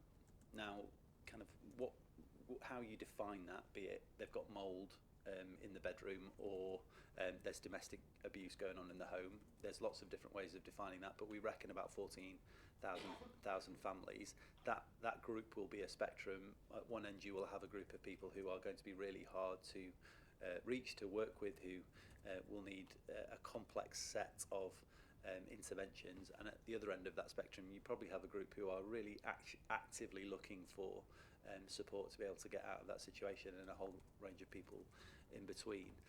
We're going to do everything we can right across that spectrum in order to make sure that every child in South Yorkshire has a safe place to sleep at night, and that's going to be done through that work with Bloomberg and Harvard, and that will touch on a range of other bits of a child's life as well. So there's a load of work going in there. I just don't think we can do enough, and I don't mean that in terms of we haven't got enough resources. I mean, whatever resources you have, I just don't think you can do enough to support kids in South Yorkshire to lead the healthiest and happiest lives that they possibly can. Okay, thank you. Joe next. Thank you, Chair. Thank you, Oliver, for that. I mean, the question I had prepared, you largely answered in response to the first question, which was about, the challenge is because there aren't the powers and budgets really in health. It's about thought leadership and partnership working and advocacy. And I think you actually described quite well how that's progressing, and I hope we can look forward to kind of some of the results of that work on the strategy and the thought leadership coming out. But I would like to ask, because it's been touched on a little bit, is that because a lot of a large part, perhaps not the largest part, but a significant part of the cause of health inequalities that we're talking about are, broadly speaking, lifestyle factors, including diet and exercise and so on. There is a danger, isn't there, of stumbling into the culture wars, and are you minded to stick your head above the parapet when it comes to that, and make make statements which people may be willing to disagree with, and I should say that I'm not suggesting that you necessarily should. I think there are lines that should be drawn, and for example, I welcome your views on this. I think would it be a mistake to try to restrict access to hot food takeaways to prevent new hot food takeaways from opening. I think that's probably going too far. I think it's perfectly right to promote healthy diets and exercise, but there are cultural war issues which you might want to steer clear from. What do you think? Thanks, Joe. You're right that a lot of the challenges that we face as a region when it comes to health inequalities are down to lifestyle factors. Also, to a certain extent, to do with, as Councillor Clarke says, to do with our kind of industrial heritage and the type of region that we are. I think first and foremost what I'm keen to do is give everybody in South Yorkshire the opportunity to make the best possible choice for them and their health. So when it comes to things like active travel routes, I want everybody to have the opportunity to get across our region wherever possible. It's probably not the case that if you live in Doncaster and work in Sheffield city centre or vice versa, that you're going to be cycling in every day. But I do want most people to have the opportunity to take those better options that are not just better for our environment but better for them personally, because it means we're sort of moving more and therefore fitter and healthier. I think you and I probably do come from a slightly different perspective given our political traditions around where I think that line is when it comes to the sorts of things that we should be a bit more wary of, when it be it something to do with, for instance, with advertising. I do think there is a significant issue when it comes to things like advertising of gambling, of fast food, in the same way that we've addressed the challenge of advertising when it comes to smoking. I think there are other issues that we have to get a grip on. So I think we probably do come from a slightly different perspective in terms of our political ideologies on those challenges. But by and large, my job as I see it is to try and help people make the best possible choices that they can rather than restricting people's freedoms. Thank you. If I may, Chair. I mean, I don't know. I actually do take the point on advertising. We might not disagree as much as you think. I think it's interesting that certain things we restrict advertising of quite rightly. And though I've long been an advocate of vaping as an alternative to smoking, I do think we're now in a position where everybody knows about vaping. There's no need to advertise it, and yet on the high street we have, my vape shop, and that I think that's no longer helping. It's probably hurting, even though I wish more people would switch from smoking to vaping. But it's interesting, isn't it, that we restrict advertising and access in terms of regulation to gambling, to smoking, to alcohol. But we don't shut down every betting shop and every off-licence, within 800 metres of a secondary school, even though those are greater vices than possibly than hot food. I think I would probably. This may sound like a cop-out, and I don't mean it to be, because I think I'm actually genuine in saying that I want to be led by the evidence. So I think if the evidence shows us that restricting where takeaways may be situated in relation to school premises, if the evidence shows us that in South Yorkshire that would help kids lead healthier lives, I think that is something that we should at the very least examine.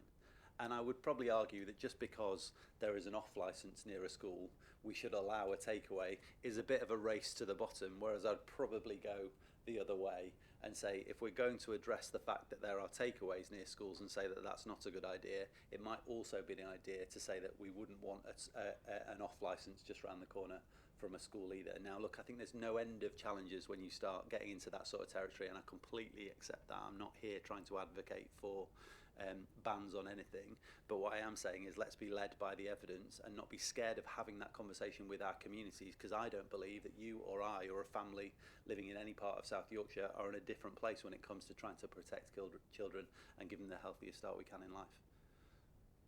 Thank you. I've made use of your indulgence, Chair, on this point. I will quite happily continue, but I will let it stop there. All right, Jeff, you wanted to come in now. Yeah, Mr. Mayor, I've got two separate issues I'd like to raise with you, which are perplexing me at the current time. The first one was the government's decision this week to award the Network Rail premises into Derby, rather than Doncaster, for example, because Doncaster, the two most famous trains in the world are the Mallard and the Flying Scotsman, both built in Doncaster. Now, Doncaster was the natural choice for me, if not Doncaster, York, or one of the Geordie bids, as it were, Scottish bids. To have it in Derby, to me, is a national disgrace. And the reason I say that is because they've got the contract now for Rolls-Royce for the engines for nuclear engines, for the Australian submarines, etc., etc. The eastern leg of high-speed HS2 ends in Derby, right? The government are not pursuing a levelling up agenda, they're pursuing a levelling down agenda, right? We've got, on the top step, we've got the south of England. One step down, we've got the East Midlands and the West Midlands, and then on the lowest step, we've got the north of England, Geordieland, Scotland, and that cannot be right. And, you know, and I know this is not your fault, but we need to be shouting more about the fact, if the government are going to be serious about levelling up, they've got to have actions rather than words. And I just wondered what your comments are on what the point I've made there. Thank you. So I was involved in the bid for GBRHQ to come to Doncaster insofar as I supported the people in Doncaster, particularly Hurst Rail Group, Tarek Shah and others who were leading on that work, and I think it was genuinely an incredibly strong bid, to such an extent that it got through to the final list of, I think it was 6 places, through to the shortlist. The Minister, Hugh Merriman, called me on Monday to let me know about the fact that that Doncaster hadn't won and Derby had won. And I have to, to be fair to the Minister, previously when we've lost out on bids, whilst I've been here, levelling up funding being a good example, ministers have never called me to let me know. So I have to sort of give credit to Hugh Merriman, because he did pick up the phone and let me have that conversation with him. He said to me that we put in an incredibly strong bid. We did incredibly well, particularly on the public vote element of it, which was one small part. I know some Conservative MP colleagues have said that it was all about the public vote. It absolutely was not. Public vote was part of the award, but not all of it. He went on to say that there were various other factors at play, but didn't tell me what they were, and said he would write to me with a full breakdown of the reasons for the decision. So your guess is as good as mine, frankly. I think that Doncaster, like you say, is the natural home of the railways in this country. If you look at what we've already got there, not least in Catty, Hurst Rail Group and others, kind of the infrastructure, the college, the positioning in the country, I think it would have also been a huge boost for our region. And I say that not just because of the jobs that would have come to South Yorkshire, which would have been really important, but because of the way in which it would have put us at the centre of the strategic plan for rail in the UK, and it would have meant that the people that were working in that building day in, day out experience what we experience when it comes to using rail in South Yorkshire. So I think it would have been absolutely the right thing to do if the government was serious about levelling up, and I was really disappointed on the back of not getting the BSIP money, not a single penny, not getting the LUF money or a single penny, and all the other bids that we put in money for and not got a penny out of, that we then didn't get GBRHQ either. I've made that point clearly to the Minister. I was supposed to meet Hugh Merriman yesterday in London.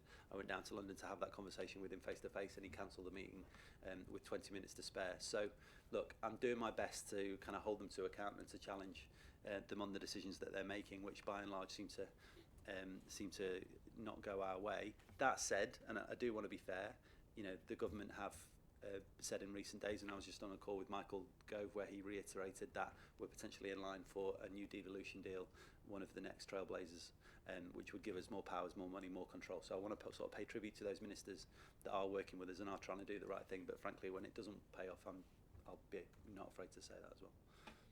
Yeah, that's encouraging to hear that, the response from Michael Gove, and I look forward to us getting a really good devolution deal like Andy Burnham's got for Greater Manchester and stuff like that.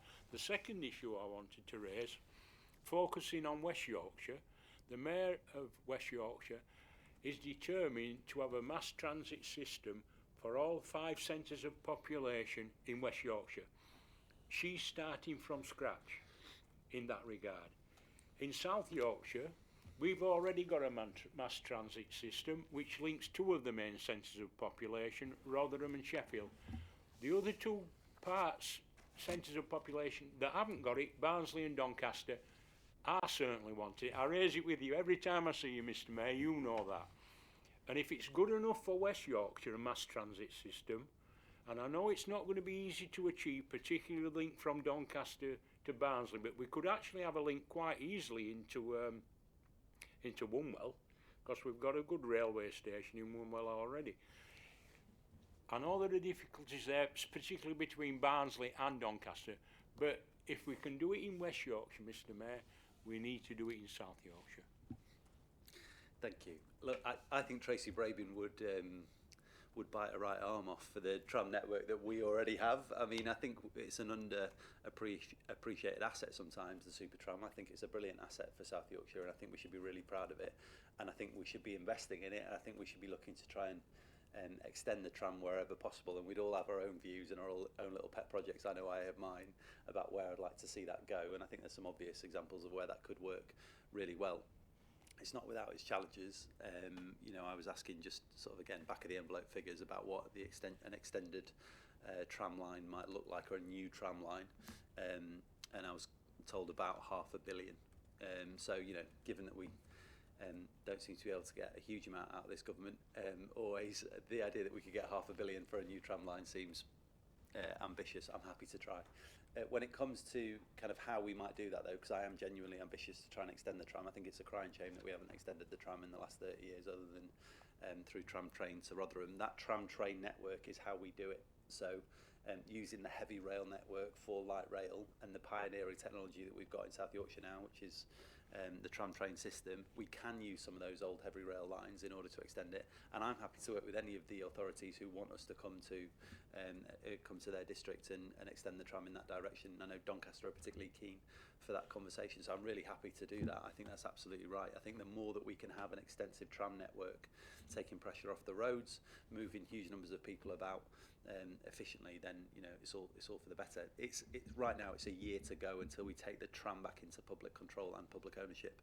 So that will happen next March, which is a big moment. It's not without its challenges. It's a big, difficult issue, you know, not least because of energy costs, which are obviously kind of pretty high at the moment. But I'm really ambitious for it. I think it could be a really great asset for South Yorkshire, and it definitely could be if we can extend it further out into other parts of the region.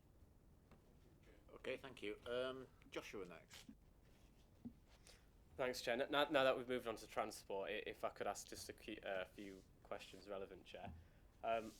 Oliver, I represent Aston and Todwick, and I was saddened to learn that a vital route to Crystal Creeks had been dropped.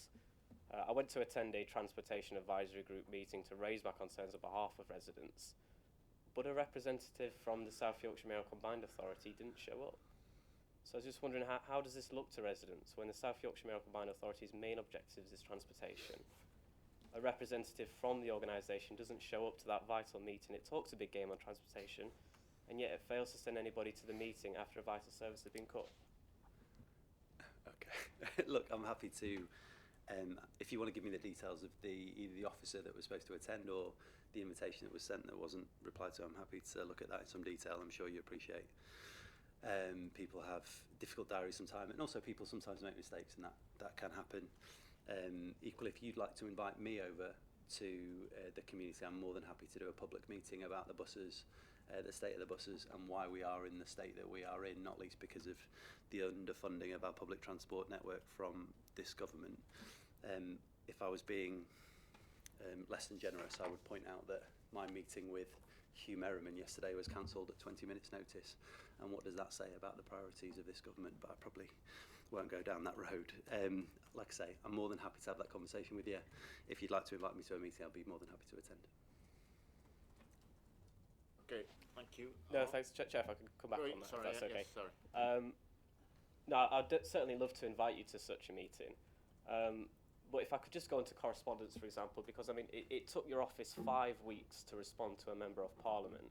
It's also took your office only until yesterday to acknowledge the letter I sent you, which was dated the 2nd of February, meaning it's took 48 days just to acknowledge that my letter exists, never mind even respond to it. So situations rapidly change, and by the time you get back to elected representatives, it could very well be too late. I mean, I wrote to you about that bus service. It's been 48 days. I've only just got an acknowledgement. I mean, don't you think this is a failure of your office, a failure that lies with you? Well, look, anything that happens in this building is ultimately my responsibility. I'm more than happy to take responsibility for all of that. If you've got copies of the correspondence, I'm more than happy to take them now and look into the situation as to why you didn't receive correspondence. I'm probably more high profile, I think it's fair to say, than my predecessor, and arguably more high profile than most politicians in South Yorkshire. So we do get a huge amount of correspondence. Sometimes that can take a little bit of time to get back to. I mean, I'm conscious that I've written to a number of Conservative ministers, not least the Prime Minister, and I'm yet to receive a response from the letter that I sent him on my first day in office. So these things do happen. As you said, you did get a response to your letter, albeit maybe not in a timely fashion that I would like or you would like. So if you'd like to offer me that correspondence, pass it over either now or after the meeting.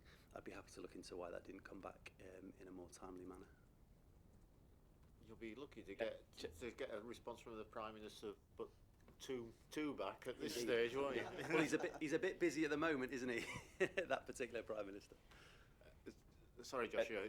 You've got another supplementary. You know, if I could come back to that, my question in particular is about your office, Oliver. It's not about government. It's not about national. I'm talking about your office and your responsibility. Indeed. The previous mayor only took a week to respond to a member of Parliament. Yeah. And answering correspondence is surely the most basic functions in an office. This organisation has been set up for years now. Isn't this just a total failure? It takes 48 days just to acknowledge my letter. No, it's not a total failure. It's taking slightly longer than it should to reply to a letter, and like I said, more high profile than maybe my predecessor was, received more correspondence as a result than my predecessor did. The point when I refer to the Prime Minister is not that you were asking the question about the government. It's the point that actually, yes, politicians do sometimes take a little bit more time than they should to reply to letters. I'm more than happy to look at it. If you want to share that correspondence with me, I will have a look at why it wasn't responded to in a more timely manner. If I'm honest, I'm not sure it is the end of the world or quite the political scandal you might think it is that a letter wasn't responded to quite as quickly as you'd like, but I'm more than happy to look at it. No, I'm not saying it's a political scandal, Mayor. I'm just saying that this is a basic function. I'm asking you about your responsibilities in your office. I'm not talking about national issues. So it almost seems as though you're now saying, oh well, you know, don't look at me. Look at the government, for example. Look at them. Don't look at me. No. And you just automatically go to government bashing rather than answering the question that I answered. I think you've made your point sort of 3 times now, and you've had an assurance, and I'm looking at you, Oliver, that you will look into this. Absolutely. And clearly, if any correspondence from elected members or members of the public is taking 48 days or longer, really there needs to be some systems in place in the office to speed that up. Chair, as I say, more than happy to take responsibility for all the things that happen in my office. I think you're entirely right. Letters should not take 48 days, not just to members of Parliament or to councillors, but to members of the public either. So more than happy to look at that, find out where the problem was, try and resolve that problem. More than happy to do that. Just moving on, because I mean, one of the things that's come up with underlying a number of the initiatives is finance and access to public funds, and whether South Yorkshire gets its equitable share of the funding. Mm-hmm. Has the budget last week, national budget of last week, done anything to make you happier, less happy, address the problems? I'm always happy. Has it done anything to make me happy? Look, I definitely don't think it was all bad news for South Yorkshire. If you put to one side the sort of overarching economic situation that we face as a country, which certainly doesn't help South Yorkshire as a constituent part of the United Kingdom, and I think, you know, we could all point to the fairly disastrous budget from Kwasi Kwarteng and Liz Truss that kind of caused a number of the issues that we're in right now. But I would personally argue it's a situation that's been developing over the last 13 years since the beginning of austerity, and arguably before that too, with the failure of some of the banking sector. So the stuff that was announced in the budget, there was certainly some kind of helpful things there, not least, for instance, the levelling up partnership for Doncaster, which is supposed to come with £20 million of funding. I haven't seen all the details about how that funding will be distributed, what the strings will be that will be attached, and there, clearly always are for good reason. But I'm pleased that Doncaster is getting £20 million. Equally, Dinnington got £12 million, and the biggest bit of that was probably South Yorkshire being awarded an investment zone status, which should come with up to £80 million of tax breaks, funding, etc., as well as the opportunity to bring businesses into the region, a single point of contact for planning, the opportunity, for instance, to co-design that with government. So that was all really good news. I think I'm probably quite keen at the same time not to lose sight of what we've lost, because you will know, Chair, that when we were a member of the European Union, we received significant amounts of funding through Objective 1 initially, and then ERDF and ESF, which went into places like the Dearne Valley in order to reclaim the Dearne Valley following the closure of the pits, and other parts of this region. And you still see now the plaques on the wall of all those places that were funded through European funding, and that brought a huge amount of money. I think it was £600 million that we got through European investment funds over that 7-year period. We were promised after Brexit that we would be given equal funding to what we used to receive, and yet the Shared Prosperity Fund has delivered a minuscule amount in comparison. So all those bits of good news within the budget, I think, to be honest, have to be kind of put into the context of what we've lost as a region, both as a result of the money that's now not coming in from European funding, but also the other kind of pots of money that we used to get through things like the RDA and other bits of money that used to come into the region too. So you're asserting that a promise made about Brexit hasn't been fulfilled? You will find this hard to believe, I know. News. Any further questions on budget or finance? Not budget or finance, on buses, on transportation. Okay, go ahead. Thanks, Chair. I was just wondering if you could just clarify who funds the £2 cap on fares, please. So yeah, sure. So the £2 cap on fares was initially funded by South Yorkshire Mayoral Combined Authority. We found that money through transport levy paid into by the local authorities, and then since I think I'm right in saying October, it's been funded by the government. So the government have funded that and through until now July. We've been funding the tram £2 cap the whole time. So one of the problems with the £2 cap on fares is that it doesn't apply to light rail schemes, it only applies to buses. So whilst the government have funded some of that scheme, we funded the tram network to be a £2 cap, and just announced yesterday that we're hoping to be able to extend that tram cap through to July to match the government's offer. I was with Richard Holden, the bus minister, yesterday, talking to him about whether or not they would be extending the £2 cap going forward, and the signal is that probably not, because they can't afford to extend that. I think it's a really good scheme. I'm very grateful to the government for introducing the £2 cap in the short time period that they have done. I think it's helped a bunch of people to reduce their outgoings at a time of a cost of living crisis. It's why we brought it in early here in South Yorkshire through the Mayor's Fair scheme, and why we've brought it in on tram as well. I would say there is a bit of an issue in South Yorkshire that South Yorkshire faces that other places in the region, in the north don't. So Andy Burnham, Steve Rotherham, Tracy Brabin have all been able to keep the £2 cap way past July, when the government are going to be bringing it to an end, because they received, in some instances at least this is the reason, they received BSIP funding, Bus Service Improvement Plan funding.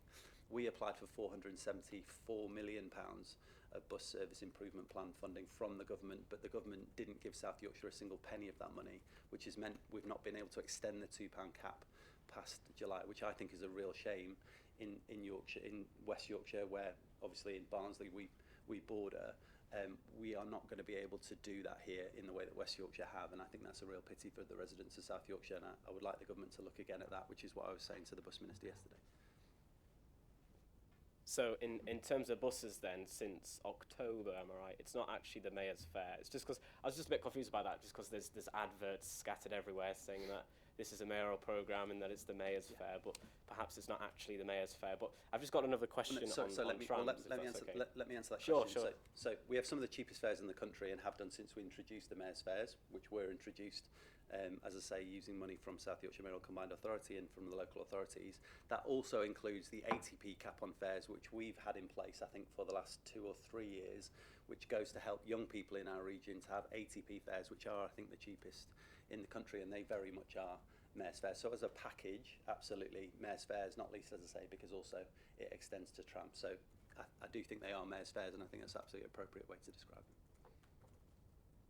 Not so sure if I agree on that, but we'll move on to trams. I mean, will you commit that no super tram staff will be let go when you bring it into public ownership? I mean, look, we are absolutely not yet at a point where we're even thinking about losing staff from Supertram or anywhere else, frankly. We've got a huge amount of work to do to understand what the network is going to require. That includes a sort of long-term conversation with Stagecoach about how we're going to take over the network in March. We're still building the team up in this organisation, so happy to come back and have this conversation with you as we move forward through that process. But there's just not, I can't commit to anything at this point in terms of kind of how we're going to run the Supertram system, because I simply haven't got the team in the building. We haven't got the capacity to have done that work yet. So we're building up to that, and I'm happy to come back and have that conversation in due course. You know, thanks. Just my last point coming in. It's just you know, I was speaking to a Supertram staff member, and they have no certainty as to whether or not they'll have a job by the end of this. So you know, it would be great to come back to that point. I do recognise that it's early days now, but if we could also just consider the staff as well, that you know they have less certainty now than they did before. Sure. If you'd like to come with me to a trade union meeting and have that conversation, I'd be more than happy to do that with you. Okay, thank you. Final point that I want to raise, look at the time, is there any update on the situation with Doncaster Airport that you can share with us since the last time we talked about this? Yeah, absolutely. So Doncaster Sheffield Airport, as members will know, is currently in hiatus. I would not say it's closed down for good at all. So we're working in partnership with Doncaster Council. So there's two big things that are happening at the moment. Well, sorry, three big things I should say. One, there are conversations going on behind the scenes with investors, and there are a number of investors that have been talking to me. I've introduced at least two investors to Doncaster Council, who've then gone on to have conversations with Peel about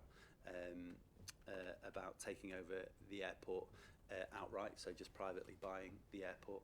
I know there are a number of other investors besides who are also kind of waiting in the wings. Sorry, that's a terrible pun, but you know what I mean. In order to kind of want to have that conversation with Peel too. The second thing is that Doncaster Council are pursuing the compulsory purchase order for Doncaster Sheffield Airport, which takes longer than any of us would like. So that's probably a 2-year process at the outside to get to the end of that. Doncaster Council want to be able to compulsory purchase the airport and then do a back-to-back deal with one of the investors in order to get it back up and running, and that's very much their intention. And they're progressing with that, working with lawyers from DLA Piper. There's a whole kind of rigmarole around that legally, as you'd imagine, and so they're working on that as we speak, and we're supporting them in that. And then the third thing that's happened since we last spoke is we've established an independent inquiry into the future of infrastructure in this region. I'm conscious that throughout this whole process, despite what I think some MPs in the region have been saying, have a limited amount of powers to be able to do anything about Doncaster Sheffield Airport closing down. So Peel Holdings Group, Peel Airports Group, who own DSA, as you know, came to us last year and said they were going to close down DSA. I had no levers to be able to stop them from doing that, other than offering them money to keep the airport open, which is what we did. They turned down those offers, and therefore they've closed down the airport, and there's nothing I could do about that. The inquiry, which will be led by Martin McCurvey, who's the former High Sheriff of South Yorkshire, eminent lawyer, will be looking at how in South Yorkshire we could have more powers or control devolved from the government in order to be able to stop critical pieces of infrastructure, be it airports or frankly any other bit of infrastructure in the region, from closing down at short notice simply because it's owned by a private sector business. I don't think that's right. I think we should have more ability to slow down that process at the very least, or at least have some form of democratic control over that process to stop those private sector businesses from doing just that. And that's what Martin McCurvey is looking into as part of that independent inquiry. So you're suggesting that this could be part of the new devolution deal that you alluded to at the start of your It's presentation? certainly a conversation I'd like to have either with this current government or with the Labour Party as we develop our plans for devolution and hopefully what is the next Labour government, like I would like to be able to have that conversation with whoever's in power, because as I say, just at the moment, I don't think mayors like me, and this isn't just for South Yorkshire, this is a conversation I think that other mayors could or should be having with the government as well. I don't think it's right that in this region we have faced now the closure of 2 airports in a decade. I think we should have the ability to put some sort of legal process in place which gives people like me or people like local authorities the ability to step in and say there's got to be a process that you adhere to, be it judicial or political or legal, that stops those people from closing down critical bits of infrastructure at a whim with 6 weeks notice and actually not thinking about how that impacts on the rest of our community. I don't think that's right, and that's the conversation I'd like to have with government, either this government or the next one. Okay, thank you. And I don't think I've any further questions, so that's very good. So that's going to bring the meeting to a close. So Steve. Can I just make one announcement, which I think some members are aware? This is Councillor Ross's last meeting as chair of the Open Scrutiny Committee. Yeah. Just to confirm, I was just worried then. No. You're looking a bit worried there, Colin. Yeah, no, suddenly it's like, no, announcement. It's news for me. But on behalf of myself, and I think probably the whole committee, I'd like to thank Councillor Ross for his excellent chairmanship and active participation in this committee, which I think has come on leaps and bounds, if I'm truthful, under that chairmanship. So from myself and everybody, I'm sure it's thank you. I'm sure all the members probably. Chair, could I just, as possibly the longest member who've served on this OVU and Scrutiny Committee for quite a number of years now, probably Alan might be rival me on that, I don't know. But I'd just like to say you've been in a fantastic chair.